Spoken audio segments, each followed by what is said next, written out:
बिस्मिल्लाहिर्रहमानिर्रहीम। अस्सलामु अलैकुम डियर स्टूडेंट्स। आज हम पढ़ेंगे चैप्टर नंबर 2 का एक्सरसाइज। तो पहले आ जाते हैं एमसीक्यूज़ की तरफ। याद रखें एक्सरसाइज के लिए आपके पास बुक होना चाहिए। अच्छा, आप लोग जो है सबसे पहले बुक निकालें और बुक में एमसीक्यूज़ निकालें चैप्टर नंबर 2 के। तो मैं आपको एमसीक्यूज़ के स्टेटमेंट पढ़ाता हूँ, आप लोग बुक को देखें। 2 vectors lie with their tails at the same point when the angle between them is increased by 20 degree। अच्छा, एंगल को 20 डिग्री इंक्रीज करो। Their scalar product has the same magnitude but changes from positive to negative। अच्छा, तो कह रहे हैं कि scalar product जो है वो पॉजिटिव से नेगेटिव हो जाएगा। तो आपको पता है कि स्केलर प्रोडक्ट किसके बराबर है? वो बराबर है a dot B is equal to A B cos theta. अगर आप cos थीटा को देखें तो cos थीटा जो है cos थीटा ये फर्स्ट क्वाड्रेंट में और फोर्थ क्वाड्रेंट में पॉजिटिव होता है। फर्स्ट क्वाड्रेंट में तो खैर ऑल पॉजिटिव होते हैं और फोर्थ क्वाड्रेंट में cos थीटा भी पॉजिटिव होता है। अच्छा, तो cos थीटा जो है first quadrant and fourth quadrant में पॉजिटिव होता है। तो ऑप्शन ए हमारे पास है 0 डिग्री, ऑप्शन बी है 6 डिग्री, ऑप्शन सी है 70 डिग्री, ऑप्शन डी है 80 डिग्री। तो इनमें हमने 20 डिग्री इंक्रीज करना है और ये बताना है कि किस में डॉट प्रोडक्ट नेगेटिव आएगा। तो इस तरह करो कि 20 डिग्री इसमें ऐड करो, इसमें 20 डिग्री ऐड करो। तो 0 + 20 20, तो रिमेन्स फर्स्ट क्वाड्रेंट। तो फर्स्ट क्वाड्रेंट में cos positive, dot product positive. इसमें 20 ऐड करो, इसमें 20 ऐड करो तो ये आ जाएगा 80 डिग्री और 80 degree is still first quadrant. अगर ये स्टिल फर्स्ट क्वाड्रेंट है तो फर्स्ट क्वाड्रेंट में cos theta positive, dot product positive. इसमें 20 डिग्री ऐड करो तो 70 + 20 90 degree. 90 degree still first quadrant है। अगर स्टिल फर्स्ट क्वाड्रेंट है तो इसमें जो है पुट कर दो तो ये cos थीटा पॉजिटिव तो डॉट प्रोडक्ट पॉजिटिव। इसमें 20 डिग्री पुट करो तो 80 + 20 100 और 100 जो है ये सेकंड क्वाड्रेंट है। अगर ये सेकंड क्वाड्रेंट है तो इसका ये मतलब हुआ कि सेकंड क्वाड्रेंट में ये 100 हुआ तो सेकंड क्वाड्रेंट में cos थीटा नेगेटिव तो डॉट प्रोडक्ट नेगेटिव। तो that is the correct answer. Okay, तो इसका ये मतलब हुआ कि डॉट प्रोडक्ट जो है वो नेगेटिव होगा। अच्छा, इसके बाद है एमसीक्यू नंबर 2। एमसीक्यू नंबर 2 है the minimum number of unequal magnitude required to produce zero resultant.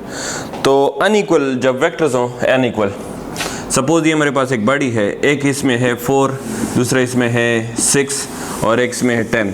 तो ये सारे अनइक्वल हैं, ये सारे अनइक्वल हैं, तो ये अनइक्वल का रिजल्टेंट जो है वो 0 आ सकता है। तो इसका मतलब है कि minimum are 3 unequal vector. So option B is the correct answer, option B. Now come towards MCQ number 3।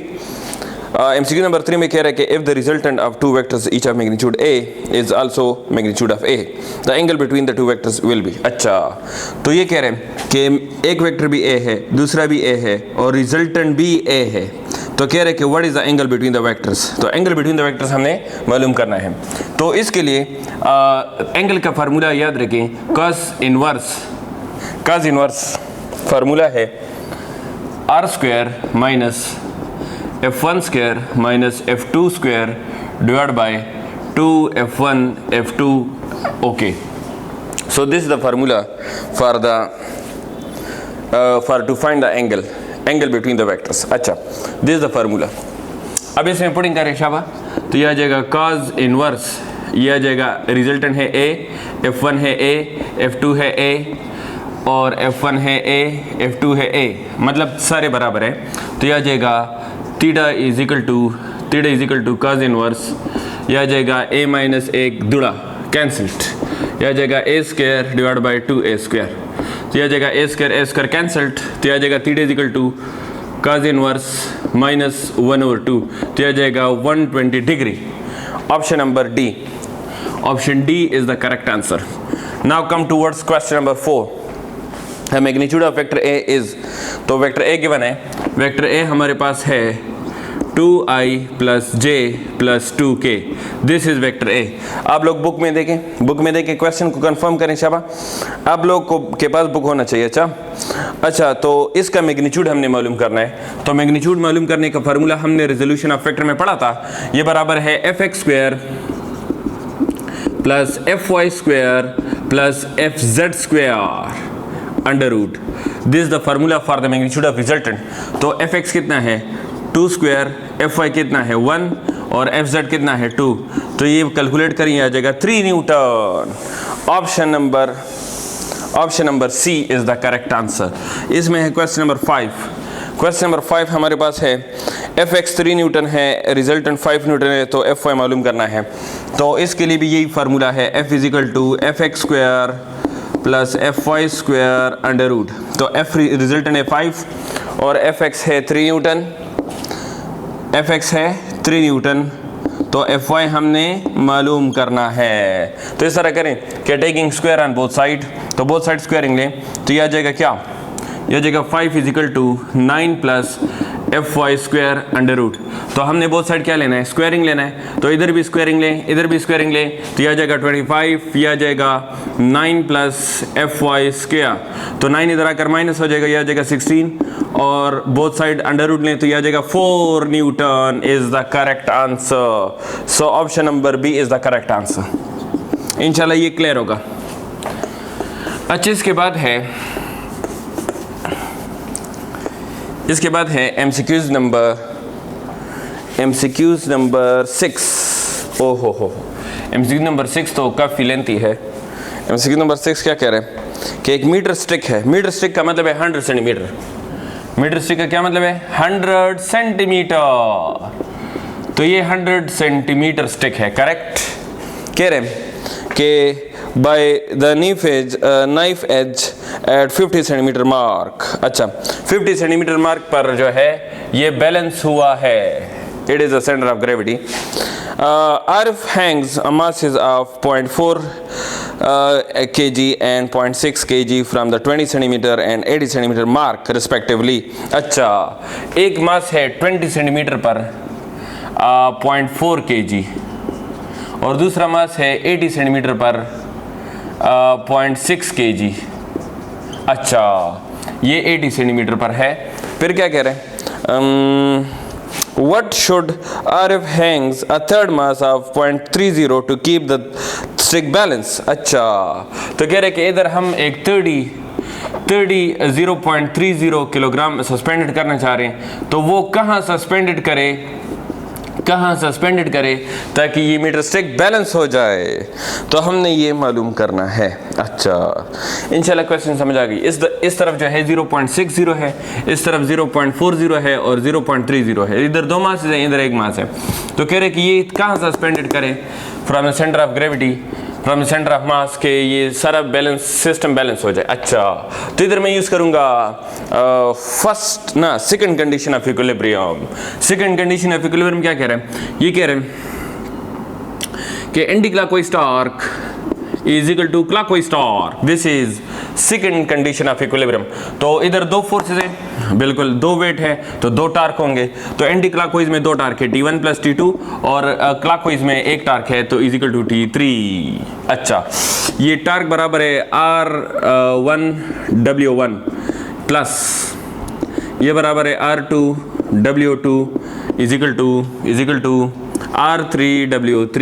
Okay, अब अगर आप देख लें ये W किसके बराबर है, चलो वेल्यू स्प्लिटिंग करें। R1 कितना है, ये 20 पर है और सेंटर ऑफ ग्रेविटी जो है 50 पर है, तो 20 से लेकर 50 तक जो मोमेंटम हुआ वो हुआ 30 सेंटीमीटर और W1 बराबर है mg। और अब इसको देखें, ये मास किधर सस्पेंडेड है नहीं पता, मालूम करना है, और W किसके बराबर है mg। अच्छा, और ये मास किधर सस्पेंडेड है, तो सेंटर ऑफ ग्रेविटी 50 है और ये 80 है, तो 50 और 80 के दरमियान मोमेंटम हुआ 30 सेंटीमीटर और W3 बराबर हुआ mg। अच्छा, इस तरह करें कि g को कॉमन लें, तो अंदर क्या बच जाएगा 30 into m1 plus x into m2 is equal to 30 into m3 g। तो g और g कैंसिल हुआ। अब मास की वैल्यू पुट करें, तो आ जाएगा m1 है 0.40, m2 है 0.30 और m3 है 0.60। तो ये उस तरफ शिफ्ट करो, क्या हो जाएगा x into 0.30 30 into 0.60 minus 30 into 0.40, ये से मल्टीप्लाई करें और माइनस करें और इसको डिवाइड करें तो आंसर आ जाएगा 20 centimetre. Option A is the correct answer. बाकी तो कैलकुलेटर का काम है ना, वो तो आप कर सकते हैं, यानी इन दोनों को मल्टीप्लाई करें, इन दोनों को मल्टीप्लाई करें, फिर दोनों को सब्ट्रैक्ट करें, जो आंसर आ जाएगा उसको 0.30 पर डिवाइड करें तो x आ जाएगा 20 centimetre. Option A is the correct answer. Now come towards MCQ number 7। ax is 1.5 मतलब पॉजिटिव, ay इज़ माइनस, तो ये सुने x एक्स पॉजिटिव है, y एक्स नेगेटिव है। Fourth quadrant, option D is the correct answer.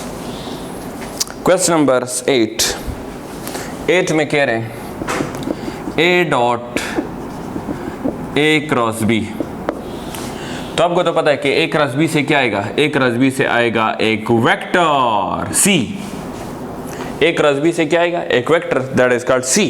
अच्छा, तो इससे vector c आया, ये जो वेक्टर c आया ये हमेशा परपेंडिकुलर होगा टू दीज वेक्टर्स, तो इसका ये मतलब है कि ये परपेंडिकुलर टू a भी होगा, परपेंडिकुलर टू b भी होगा। यानी क्रॉस प्रोडक्ट से जब भी कोई वेक्टर आता है, क्रॉस प्रोडक्ट से जब भी कोई वेक्टर आता है तो वो इस वेक्टर के परपेंडिकुलर होता है। मिसाल के तौर पे ये मेरे पास है वेक्टर a, ये मेरे पास है वेक्टर b, तो क्रॉस प्रोडक्ट के डायरेक्शन हम किस तरह मालूम करेंगे, बाय राइट हैंड रूल। तो फिंगर रखूंगा a पर और इन फिंगर्स को टर्न करूंगा b की तरफ, फिंगर रखूंगा a पर और इन फिंगर्स को टर्न करूंगा b की तरफ। तो मैंने फिंगर रखे a पर और इसको टर्न किया टुवर्ड्स b, तो यह गया c, तो c is outward, C is outward. तो ये जो C है ये A के साथ भी परपेंडिकुलर है और ये C B के साथ भी परपेंडिकुलर है। तो इसका ये मतलब हुआ कि जब क्रॉस प्रोडक्ट से जो वेक्टर आता है तो वो दोनों के साथ क्या होता है, परपेंडिकुलर। तो इसका ये मतलब हुआ कि ये C A के साथ भी परपेंडिकुलर, B के साथ भी परपेंडिकुलर। तो अगर A और C परपेंडिकुलर हैं तो परपेंडिकुलर का डॉट प्रोडक्ट 0, क्योंकि डॉट प्रोडक्ट में तो cos थीटा होता है, cos 90 0। Option A is the correct answer.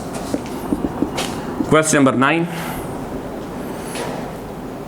Two forces of magnitude 20 Newton and 50 Newton act simultaneously on a body. Which of the following cannot be the resultant of two forces? अच्छा, एक vector है कितना 20 Newton और दूसरा vector है 50 Newton.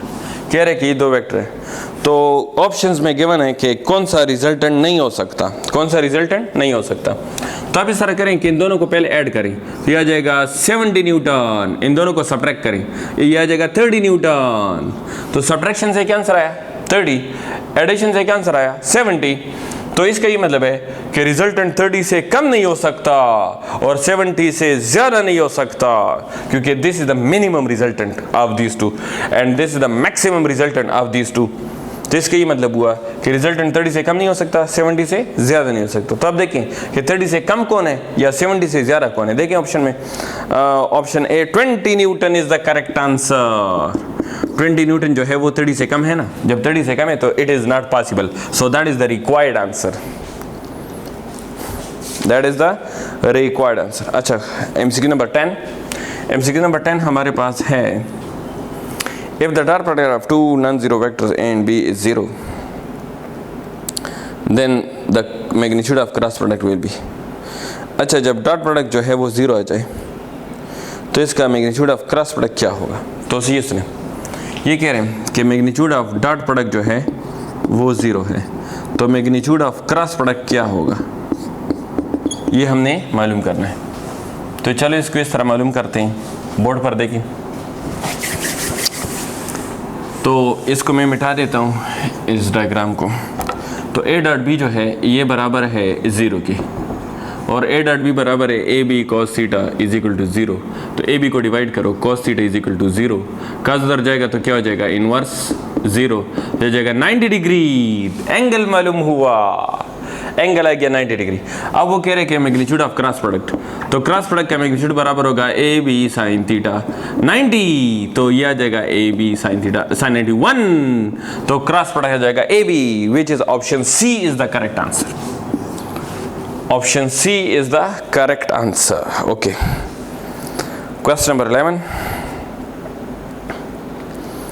Question number 11 मैं थोड़ा सा वो सॉल्व करता हूँ कॉमन सेंस से, इसको कॉमन सेंस से सॉल्व करती हूँ, इसका कोई डायरेक्ट सोल्यूशन नहीं है, इसको हम कॉमन सेंस से सॉल्व करेंगे। अच्छा, क्वेश्चन नंबर 11, क्वेश्चन नंबर 11 है the sum of the magnitude of two forces is 60 Newton. If the resultant force is 8 Newton and its direction is perpendicular to minimum force, then the forces are। अच्छा, ये कह रहे हैं कि सम तो सबका 60 Newton है, ऑप्शन ए का भी, बी का भी, सी का भी, डी का भी, सबका सम 60 न्यूटन है, लेकिन वो कह रहे हैं कि रिजल्टेंट 8 न्यूटन है, रिजल्टेंट 8 न्यूटन है और रिजल्टेंट मिनिमम के साथ परपेंडिकुलर है, रिजल्टेंट मिनिमम के साथ परपेंडिकुलर है। तो ऑप्शन ए है 6 newton and 10 newton, option B है 8 newton and 8 newton, option C है 4 न्यूटन एंड 12 न्यूटन और ऑप्शन डी है 2 न्यूटन एंड 14 न्यूटन। सबका सम 60 न्यूटन है, लेकिन वो कह रहे हैं कि रिजल्टेंट 8 न्यूटन है और फिर कह रहे हैं कि resultant is perpendicular to minimum force. इसका ये मतलब है कि जब रिजल्टेंट मिनिमम के साथ परपेंडिकुलर है, जब रिजल्टेंट मिनिमम के साथ परपेंडिकुलर है, तो इसका ये मतलब हुआ कि एक मिनिमम एक मैक्सिमम है, एक मिनिमम है एक मैक्सिमम है। तो ऑप्शन बी गलत हुआ, क्यों? क्योंकि इसमें तो मिनिमम और मैक्सिमम है नहीं, ये तो दोनों बराबर है, अगर दोनों बराबर है तो ऑप्शन बी गलत हुआ। अच्छा, तो मैंने उठाया ऑप्शन ए को, ऑप्शन ए को उठाया, तो ऑप्शन ए में मिनिमम कौन सा है? मिनिमम 6 न्यूटन है, यस। रिजल्टेंट कितना है? 8 न्यूटन गिवन है, रिजल्टेंट गिवन है 8 न्यूटन। तो ये कह रहे हैं कि रिजल्टेंट मिनिमम के साथ परपेंडिकुलर है, तो मिनिमम इन दोनों में कौन सा है? इन दोनों में 6 न्यूटन इज द मिनिमम। तो इसका मतलब है कि रिजल्टेंट मिनिमम के साथ क्या है? परपेंडिकुलर। तो इसका ये मतलब हुआ अगर ये मेरे पास रिजल्टेंट है 8 न्यूटन, तो ये 6 न्यूटन मैंने इसके साथ क्या बनाया? परपेंडिकुलर। 6 न्यूटन मैंने क्या बनाया? परपेंडिकुलर। ये गिवन है क्वेश्चन में।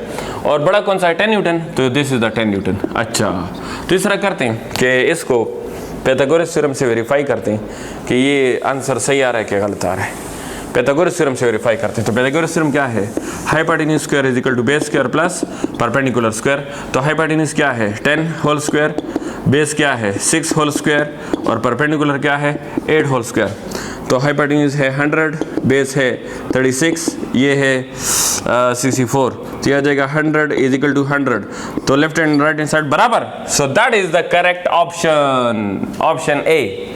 अच्छा, अगर कोई चाहता है कि चलो ऑप्शन सी को चेक करते हैं, ऑप्शन सी को, तो चलो ऑप्शन सी को चेक करते हैं। तो ऑप्शन सी में मिनिमम बताओ कौन सा है मिनिमम? 4 के 12, 4 इज द मिनिमम। अच्छा, तो ऑप्शन सी में 4 है, तो रिजल्टेंट कितना है?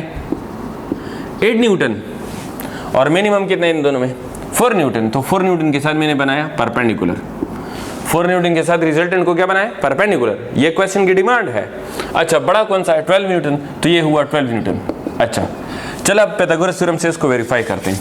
तो ये पाइथागोरस थ्योरम है hypotenuse whole square is equal to base whole square plus perpendicular whole square. अच्छा, अब इसमें हाइपोटेन्यूज है 12, बेस है 4 और रिजल्टेंट है 8, तो यह आ जाएगा 144, यह आ जाएगा 16, यह आ जाएगा 64, तो यह आ जाएगा 144 is equal to 80। So they are not equal.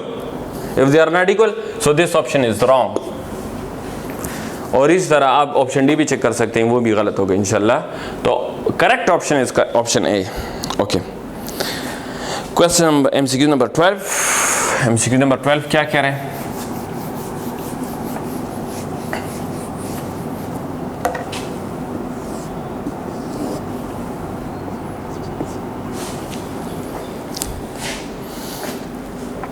Find the mass of the uneven rod. Uneven rod का मतलब है non-uniform rod. Shown in figure, its center of gravity is 14 centimeter from the end A. अच्छा, तो ये हमारे पास एक non-uniform rod है। अच्छा, this is the center of gravity, this is the wedge, this is point A. तो point A जो है ये इधर से कितना दूर है? 14 सेंटीमीटर दूर है, सेंटर ऑफ ग्रेविटी है ये। अच्छा,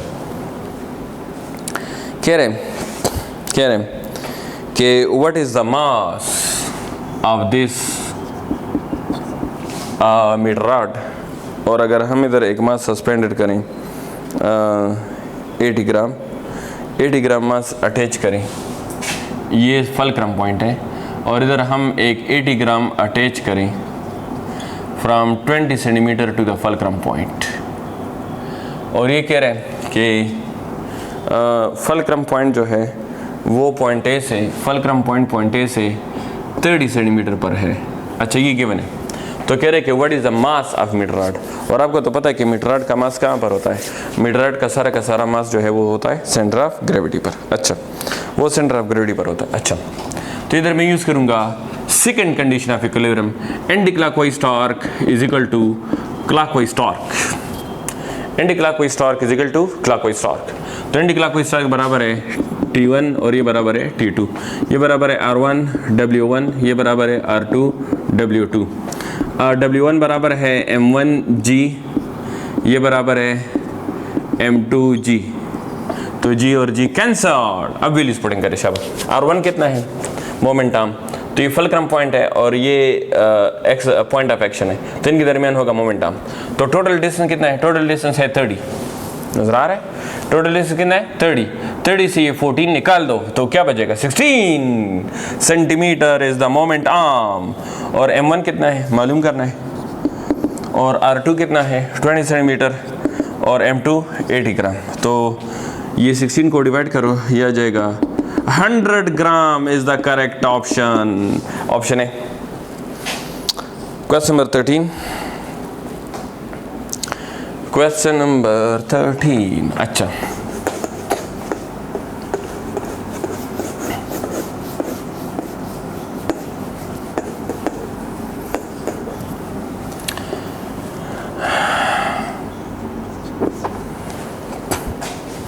question number 13 is the following diagram shows a uniform rod with a midpoint and the pivot. There are two equal forces applied on the rod as shown. Which diagram shows the rod in equilibrium?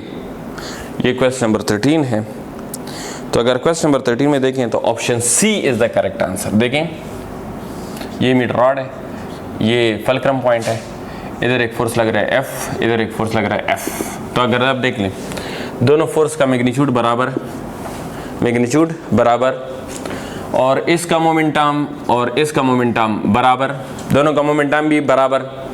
जब दोनों का force भी बराबर, दोनों का momentum भी बराबर, तो दोनों का टॉर्क भी बराबर, और जब दोनों का टॉर्क बराबर तो ये देखिए ये प्रोड्यूस कर रहा है क्लॉकवाइज टॉर्क और ये प्रोड्यूस कर रहा है एंटी क्लॉकवाइज टॉर्क, तो दोनों का टॉर्क अपोजिट। जब दोनों का टॉर्क अपोजिट तो दोनों एक दूसरे को कैंसिल करेंगे, तो sum of all torque will be zero. अगर sum of all torque zero, so the rod will be in equilibrium. Option C is the correct answer. अच्छा, क्वेश्चन नंबर 14। क्वेश्चन नंबर 14 में कह रहे हैं कि for which angle the equation A dot B is equal to A cross B। अच्छा, तो कह रहे हैं कि A dot B is equal to A cross B का magnitude. So what is the angle? तो A क्रॉस B का magnitude बराबर है A क्रॉस B का मैग्नीट्यूड। तो हमने क्या मालूम करना है? एंगल। अच्छा, तो A डॉट B का मैग्नीट्यूड और A क्रॉस B का मैग्नीट्यूड बराबर है, तो एंगल मालूम करना है। तो इधर पुटिंग करें शाबा। A डॉट B किसके बराबर है? AB cos थीटा और A cross B AB sin theta. अच्छा, तो AB कैंसल, तो cos थीटा डिवाइड कर दिया जाएगा sin theta divide by cos theta, और sin by cos tangent theta. Tangent इधर आकर क्या हो जाएगा? इनवर्स। तो tangent inverse 145 degree is the correct option. Option number B is the right answer. अच्छा, लास्ट एमसीक्यूज है, एमसीक्यू नंबर 15।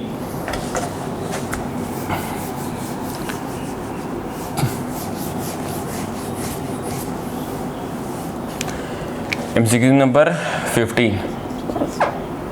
एमसीक्यू नंबर 15 में कह रहे हैं कि what is the net torque on the wheel of radius 2 metre radius है, और हमने इस पर नेट टॉर्क मालूम करना है। तो ये व्हील है, तो इस पर एक फोर्स लग रहा है 5 न्यूटन और एक फोर्स लग रहा है 10 न्यूटन। तो इस पर हमने क्या मालूम करना है? Net torque. अच्छा, तो नेट टॉर्क कैसे मालूम करेंगे? देखें, ये मेरे पास इसका रेडियस है 2 मीटर। अच्छा, तो हुआ ये कि मैंने इस तरह किया कि मैं पहले इसका टॉर्क मालूम करता हूँ, ये 5 न्यूटन का। तो 5 न्यूटन के टॉर्क को मैंने कहा T1, आपकी मर्जी T2 का हो या T1 का हो, आपकी मर्जी। तो ये सुने, जब मैंने 5 न्यूटन की रस्सी खींची, सपोज ये रस्सी है, जब मैंने ये रस्सी खींची तो ये व्हील घूमेगा एंटी क्लॉकवाइज। किस तरह? Anti clockwise. तो ये एंटी क्लॉकवाइज टार्क है R1 F1, तो ये आ जाएगा 2 मीटर इंटू 5 न्यूटन, तो टार्क आ जाएगा 10 न्यूटन मीटर एंटी क्लॉकवाइज, क्योंकि जब मैं इसको खींचूंगा तो ये व्हील एंटी क्लॉकवाइज घूमेगा। अच्छा, अब मैं मालूम कर रहा हूँ इस 10 न्यूटन फोर्स का जो टार्क है, इसका टार्क मालूम करना चाह रहा हूँ, इसका टार्क मालूम करना चाह रहा हूँ। सपोज करो कि ये एक रस्सी है, ये एक रस्सी है, जब मैं इसको खींचूंगा इस रस्सी को इस तरह, तो ये घूमेगा क्लॉकवाइज। अगर मैं इसको खींचूंगा तो ये घूमेगा क्लॉकवाइज। अच्छा, इसका मतलब है कि इसका टार्क क्लॉकवाइज है। तो ये टार्क बराबर है R1 into F2, R2 F2, तो रेडियस है 2 मीटर और F2 है 10, तो हो जाएगा 20 न्यूटन मीटर क्लॉकवाइज। तो एक टार्क है एंटी क्लॉकवाइज, दूसरा है क्लॉकवाइज। तो अब दोनों को प्लस करो, शाबाश, T1 प्लस T2 दोनों को प्लस करो। ये माइनस क्यों लगाया? सुने, माइनस क्यों लगाया? माइनस इसलिए लगाया क्योंकि T2 is clockwise, clockwise torque is always negative, anti clockwise torque is always positive. तो ये आ जाएगा 10 न्यूटन मीटर प्लस माइनस 20, तो ये आ जाएगा 10 माइनस 20, ये आ जाएगा माइनस 10 न्यूटन मीटर। तो जो नेट टार्क आ गया वो भी नेगेटिव है। जो नेट टार्क नेगेटिव आने का मतलब है कि नेट टार्क भी clockwise. Option number C is the correct answer. This is all about MCQs। इंशाल्लाह MCQs आपको क्लियर होंगे, इंशाल्लाह इसमें से कोई मसला नहीं हुआ होगा। अच्छा, अब आ जाते हैं न्यूमेरिकल प्रॉब्लम्स की तरफ। बिस्मिल्लाहिर्रहमानिर्रहीम। अच्छा, आज हम आते हैं न्यूमेरिकल प्रॉब्लम्स की तरफ। तो न्यूमेरिकल प्रॉब्लम्स में प्रॉब्लम नंबर 1 है, आप लोग बुक को देखें। A person throws a ball straight up with velocity of 12 metre per second.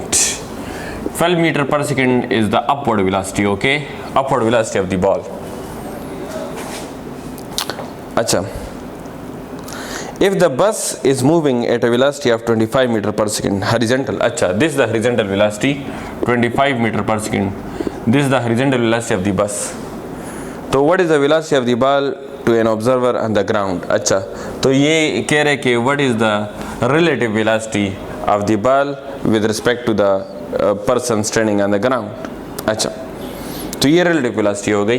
तो ये असल में बात ये है कि बल की जो स्पीड, बल का जो अपवर्ड वेलोसिटी वो v1 है, और ये जो बस जा रहे वो जा रहे with velocity v2, speed horizontal है। तो ये जो ऑब्जर्वर है इसको ये वाली वेलोसिटी ऑब्जर्व होगी। तो जब ये वाली वेलोसिटी ऑब्जर्व होगी तो पाइथागोरस थ्योरम से हम इसको मालूम कर सकते हैं।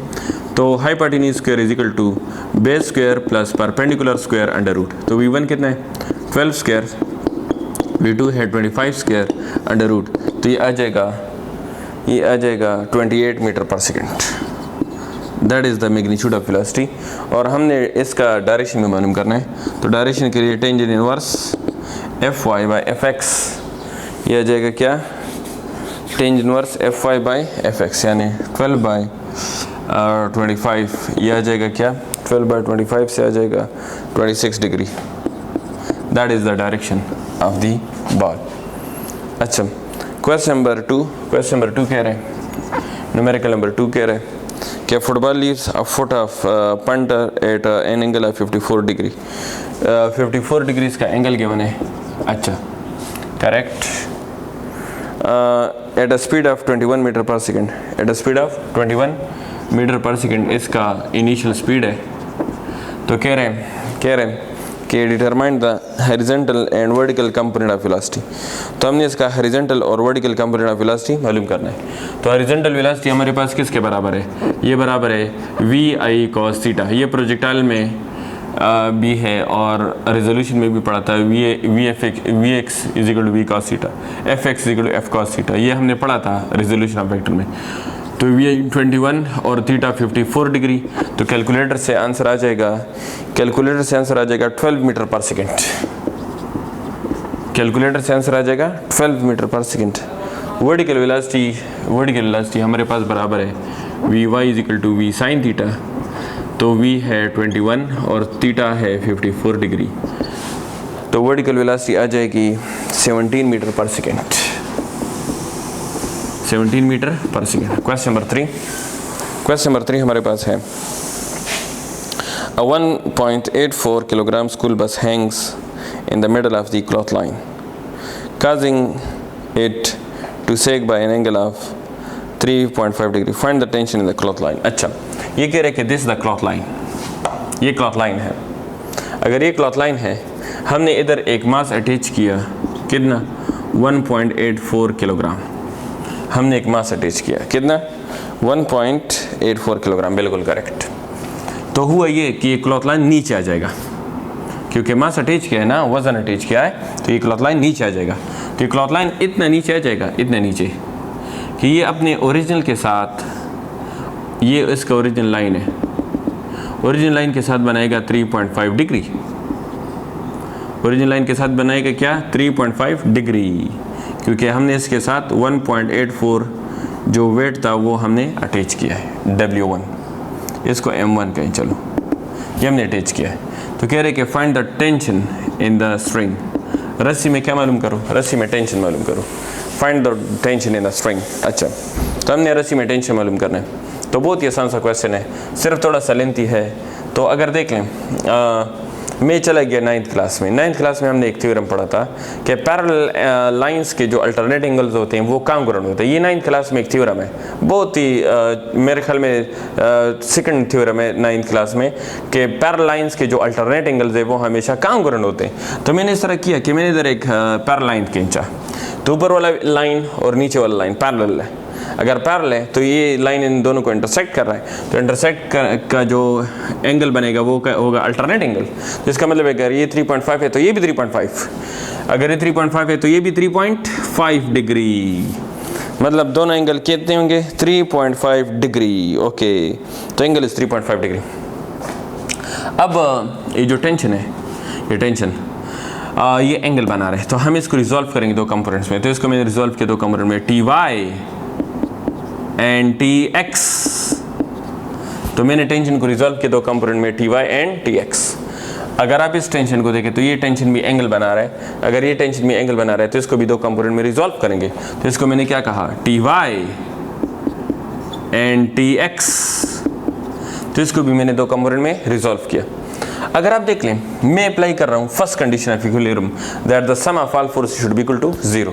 तो अगर आप देख लें, ये जो TX और TX है ये तो अपोजिट है, यानी एक TX से टुवर्ड्स राइट और एक TX से टुवर्ड्स लेफ्ट, तो ये दोनों अपोजिट है। अगर दोनों अपोजिट है तो एक दूसरे को कैंसिल आउट करेंगे, तो TX कैंसल्ड आउट, कैंसिल कर दी। अच्छा, तो अब मेरे पास बचे तीन फोर्सेस, कौन से, ये वेट, ये TY और ये TY, तीन फोर्सेस बच गए। ये तो असल में मास है, फिलहाल मैं इसको वेट कह रहा हूँ, बाद में इसको मास कहूँगा, बाद में इसको वेट कहूँगा, फिलहाल ये मास है। तो ये तीन फोर्स बच गए, इस मास का वेट और ये TY, तो थ्री फोर्स है। फर्स्ट कंडीशन ऑफ इक्विलिब्रियम है कि sum of all force should be equal to 0। तो how many forces there are, three forces, TY। So TY plus TY minus W क्यों कह रहा हूँ, क्योंकि W तो नीचे है ना, ये W नीचे है और TY दोनों ऊपर है। अच्छा, तो ये आ जाएगा TY प्लस TY 2TY और W उधर जाकर क्या हो जाएगा प्लस। अच्छा, इधर लिख लेता हूँ, इधर जगह नहीं है, तो ये 2 को डिवाइड करें, यह आ जाएगा TY is equal to W/2, और W किसके बराबर है, W बराबर है mg के डिवाइड बाई 2, और TY किसके बराबर है, T sine theta is equal to mg divide by 2, और ये साइन थीटा को भी डिवाइड करें, यह आ जाएगा mg sine theta 2 sine theta. अब वैल्यूज पुट करें, मास कितना है 1.84, जी कितना है 9.8, थीटा कितना है 3.5 डिग्री, 3.5 डिग्री। तो ये टेंशन मालूम हुआ 150 Newton, 150 Newton, that is the correct answer, 150 Newton is the correct answer. अच्छा, तो ये हमारे पास हुआ न्यूमेरिकल नंबर 3। अब हमारे पास आ जाते हैं न्यूमेरिकल नंबर 4 की तरफ। न्यूमेरिकल नंबर 4 कह रहे हैं कि find the magnitude and direction of vector represented by the following pair of components. तो हमने magnitude and direction of resultant मालूम करना है, magnitude and direction of resultant. अच्छा, तो पहले इसमें ऑप्शन ए गिवन है, ऑप्शन ए वो गिवन है A X is equal to -2.3 centimetre और ए वाई गिवन है 4.1 सेंटीमीटर 4.1 सेंटीमीटर। तो पहले हमने इनका रिजल्टेंट मालूम करना है, रिजल्टेंट का मैग्नीट्यूड मालूम करना है और फिर हमने रिजल्टेंट का डायरेक्शन मालूम करना है।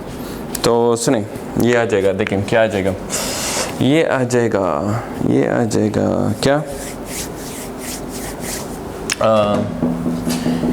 A x square plus A Y square under root. तो ए एक्स कितना है 2.3 और ए वाई कितना है 4.1, वो स्क्वायर माइनस में प्लस हो जाएगा। अच्छा, वो स्क्वायर जो है -2.3 है ना, वो स्क्वायर में क्या हो जाएगा, ये स्क्वायर में प्लस आ जाएगा। तो ये से रिजल्टेंट आ जाएगा 4.7 centimetre is the resultant magnitude. अच्छा, अब हमने मालूम करना है एंगल।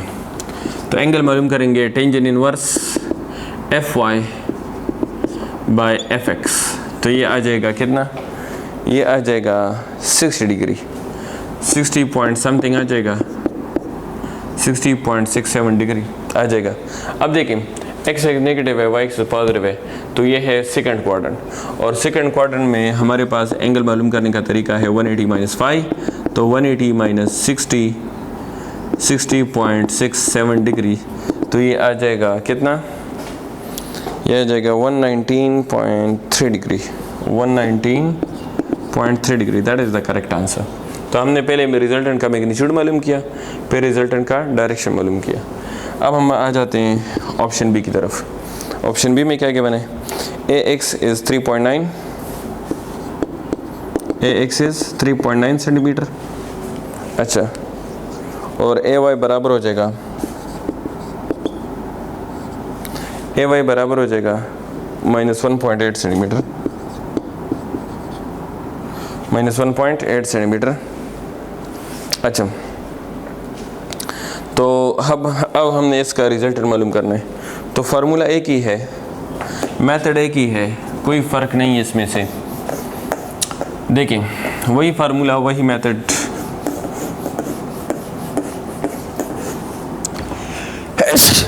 अल्हम्दुलिल्लाह,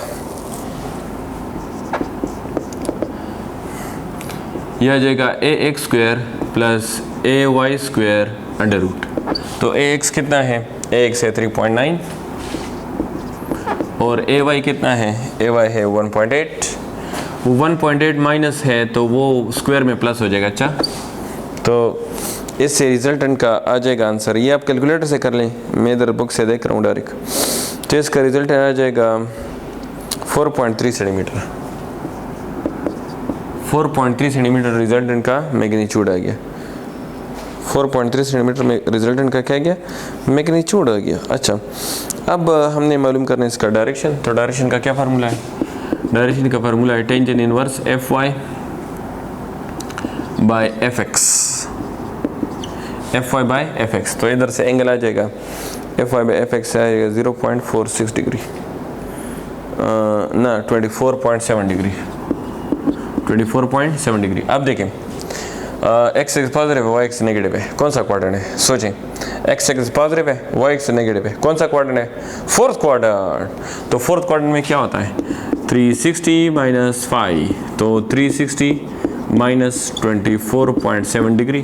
तो ये आ जाएगा क्या, कैलकुलेटर से देखें, ये आएगा 335.3 degree, 335.3 degree. That is the correct answer for the direction of resultant. अच्छा, ये हमारे पास आ गया correct answer for the direction of resultant. अच्छा।